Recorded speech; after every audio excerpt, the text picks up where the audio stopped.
भारत देश स्वतंत्र होऊन 77 वर्ष पूर्ण होत आली तरी सरकारने योजलेल्या योजनांचा लाभ देशातील सर्व नागरिकांना मिळत आहे का, असा प्रश्न निर्माण होणे ही किती दुर्दैवी गोष्ट आहे। राज्यातील सत्ताधारी सरकार सुद्धा ज्या नागरिकांमुळे निवडून येते त्यांच्या प्रश्नांकडे दुर्लक्ष करत आहे। विषय आहे अलिबाग तालुक्यातील बामणगाव ग्रामपंचायत हद्दीतील खुटलवाडी आणि ठाकूरवाडी या आदिवासी ग्रामस्थांच्या मागण्यांचा। खुटलवाडी आणि ठाकूरवाडी या आदिवासी वाड्यांमध्ये आजही ग्रामस्थ रस्ता आणि वीज मिळावी यासाठी जिल्हा प्रशासनाकडे मागणी करून प्रशासनाचे मागणीकडे दुर्लक्ष होत आहे।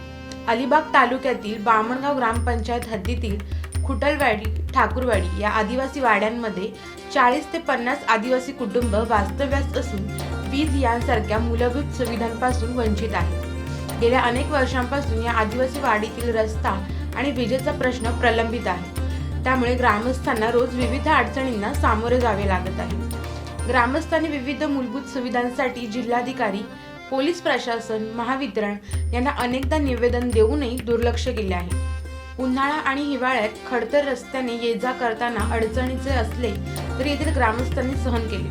मात्र सध्या जोरदार पावसाळा सुरू असल्याने गावातील नदी ओसंडून वाहत आहे। या वाहत्या नदीतून ग्रामस्थ, शाळेत जाणारी मुले, आजारी व्यक्ती यांना जीव मुठीत घेऊन पायी प्रवास करावा लागत आहे। त्यामुळे नदीतून प्रवास करताना एखादी दुर्घटना घडल्यास प्रशासन जबाबदार राहील असा इशारा ग्रामस्थांनी दिला आहे।